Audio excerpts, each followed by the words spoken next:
বাংলার নাগরিকরা এবং সাধারণ মানুষেরা তাঁরা বিপদের মুখে, যে মমতা ব্যানার্জি এতটা ওবিসি বাতিল করছেন, ভোটের পর শোনা যাচ্ছে নাকি এনআরসির খপ্পরে পড়বেন সাধারণ মানুষেরা, কি বলবেন? ব্যাপারটা দেখুন, আমরা বারবার বলেছি আমাদের পশ্চিমবঙ্গের মুখ্যমন্ত্রী তিনি একটা অপদার্থ, ভারতের সংবিধান জানে না, তিনি আরএসএসের কথা মতো আমাদের পশ্চিমবঙ্গের উনি চালাচ্ছেন।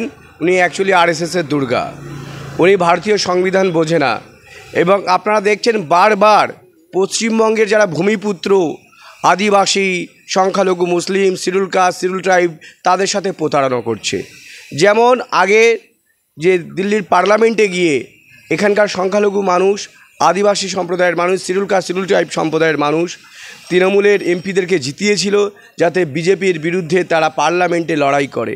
ঠিক তার উল্টোটা হলো, যখন বিজেপি যখন এনআরসি, এনপিআর এবং সিএ এই মানবতা বিরোধী, ভারতীয় সংবিধান বিরোধী আইন পাশ করে যখন বাংলার ভূমিপুত্র অর্থাৎ আদিবাসী, শিডিউল কাস্ট, শিডিউল ট্রাইবদেরকে রাজ্য ছাড়া করতে চাইছে, দেশ ছাড়া করতে চাইছে, সেই সময় এই তৃণমূলের এমপিগুলো একটিও প্রতিবাদ করেনি এবং এই বিলের বিরুদ্ধে ভোট দেয়নি।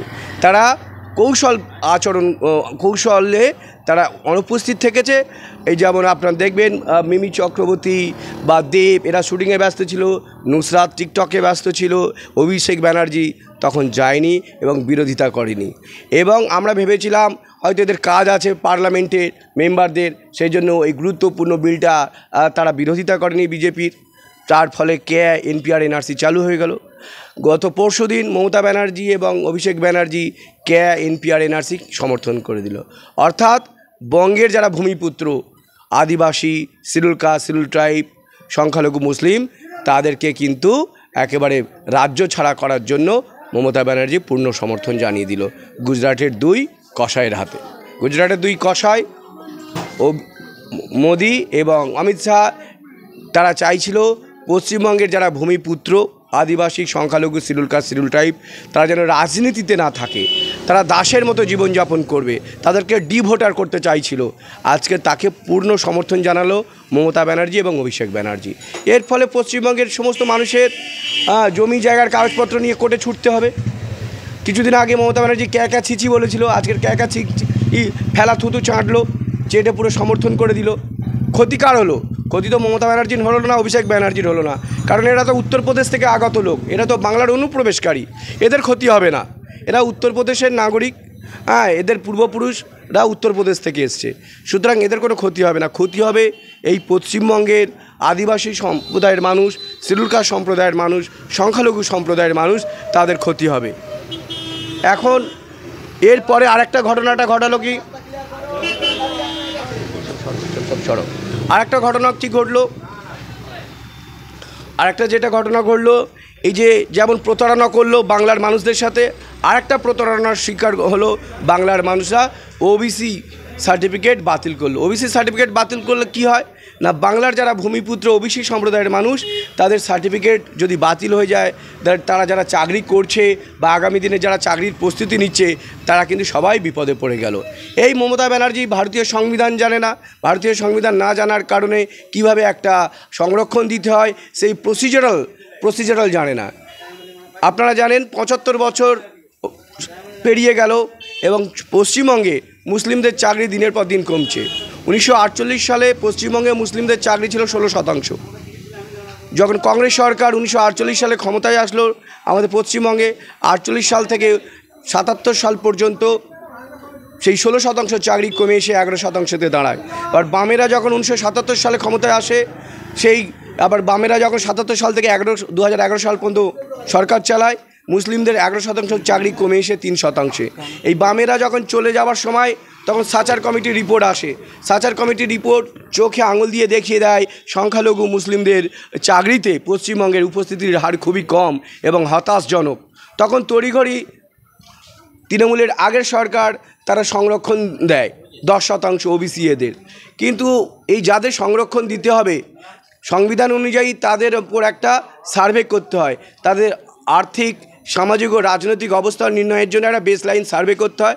সার্ভে করে মন্ত্রী পরিষদে ওটা পাশ করাতে হয় এবং তারা রেকমেন্ডেশন করে যে কোন কোন টাইটেলের মানুষ ওবিসি সম্প্রদায় হলো এবং তাদের সামাজিক রাজনৈতিক অবস্থান আর উপরে রিপোর্ট পেশ করার পরে আজকের মমতা ব্যানার্জি কী করলো, এই যে উনি যখন ক্ষমতায় আসলো পরবর্তীকালে মুসলিমদের যে টাইটেলগুলো আস্তে আস্তে ওবিসির মধ্যে অন্তর্ভুক্ত করলেন, কিন্তু এই টাইটেলগুলোর কোনো সার্ভে করলো না, বেসলাইন সার্ভে হলো না, আর্থিক সামাজিক রাজনৈতিক যে একটা স্ট্যাটিস্টিক্যাল রিপোর্ট তৈরি করতে হয় সেই রিপোর্ট তৈরি করলো না এবং রেকমেন্ডেশনও করা হলো না, যার ফলে হাইকোর্ট ঠিকই বলেছে যে এটা প্রসিজারাল ল্যাপস। আজকে যারা মমতা ব্যানার্জি যেদিন থেকে ক্ষমতায় এসেছে তারপর যে ওবিসি সার্টিফিকেটগুলো বেরিয়েছে প্রত্যেকটাই ইনভ্যালিড।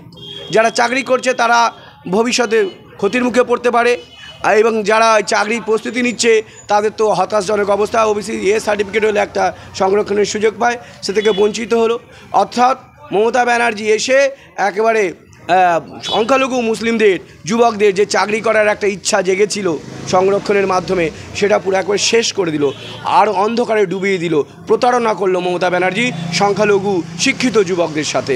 এটা একটা নমুনা, কারণ মমতা ব্যানার্জি বারবার মুসলিম সম্প্রদায়ের প্রতারণা করে।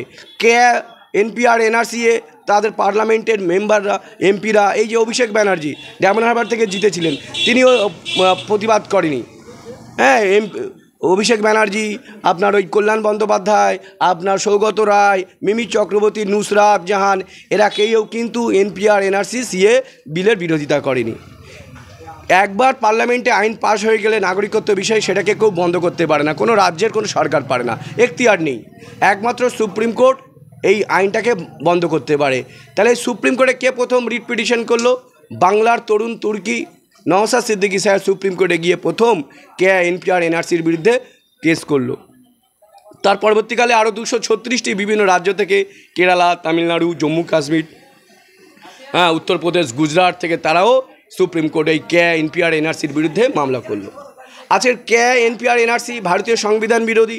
আজকের আমেরিকা, জার্মানি তারাও বলছে যে মোদী সরকার যে এনপিআর এনআরসি চালু করছে ভারতীয় সংবিধান বিরোধী, এটা মানবতা বিরোধী।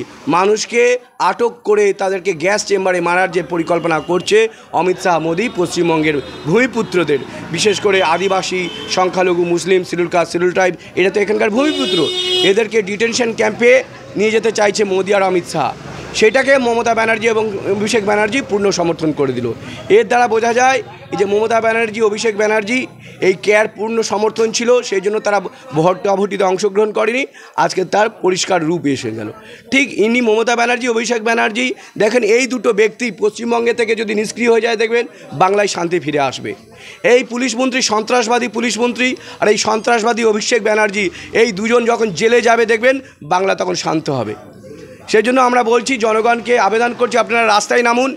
পশ্চিমবঙ্গের মুখ্যমন্ত্রী সন্ত্রাসবাদী পুলিশকে নিয়ে সন্ত্রাস সৃষ্টি করছে, আর অভিষেক ব্যানার্জি যত সমস্ত সন্ত্রাসবাদীদেরকে জোগাড় করে সন্ত্রাস চালাচ্ছে। এই দুজন অর্থাৎ মা এবং ছেলেকে যখন কোমরে দড়ি দিয়ে তিহার জেলে নিয়ে যাওয়া হবে তখন দেখবেন বাংলা শান্ত হয়ে গেছে। তার আগে এরা বাংলা শান্ত হতে দেবে না। আবার এরা বাংলাতে অশান্তি করার সৃষ্টি করছে এই মমতা ব্যানার্জি এবং তার ছেলে অভিষেক ব্যানার্জি। এদের দুজনের কোমরে দড়ি পড়বে যেদিন দেখবেন সেদিন বাংলা শান্ত হয়ে যাবে।